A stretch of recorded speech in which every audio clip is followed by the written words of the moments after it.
ఆంధ్రప్రదేశ్ రాష్ట్ర ప్రభుత్వం ఈ నెల 3వ తేదీ నుండి 13వ తేదీ వరకు దసరా సెలవులు ప్రకటించినప్పటికీ జిల్లాలో ఉన్నటువంటి అనేక ప్రైవేట్ విద్యా సంస్థలు సెలవులు ప్రకటించకపోవడం దారుణమని ప్రైవేట్ టీచర్స్ లెక్చరర్స్ యూనియన్ రాష్ట్ర ఉపాధ్యక్షుడు గంటా వెంకటయ్య యాదవ్ ఆరోపించారు. దీని మీద విద్యాశాఖ అధికారులకు ఎన్నిసార్లు వినవించినా కూడా విద్యాశాఖ అధికారులు ప్రైవేట్ విద్యా సంస్థల యాజమాన్యాలకు తొత్తులుగా వ్యవహరిస్తూ పట్టించుకోకపోవడం దారుణమని తీవ్ర స్థాయిలో ధ్వజమెత్తారు. ఈ కార్యక్రమంలో పలువురు టీచర్లు లెక్చరర్లు పాల్గొన్నారు.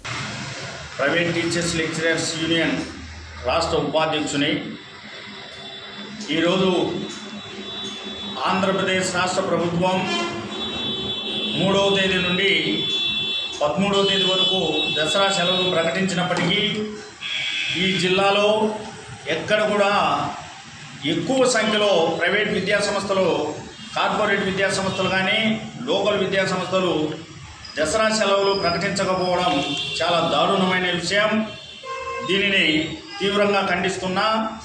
ముఖ్యంగా ఈ కడప జిల్లాలో బద్వేల్ నియోజకవర్గంలో ఉన్నటువంటి ప్రైవేట్ విద్యా సంస్థలు చాలా దారుణంగా వ్యవహరిస్తున్నాయి.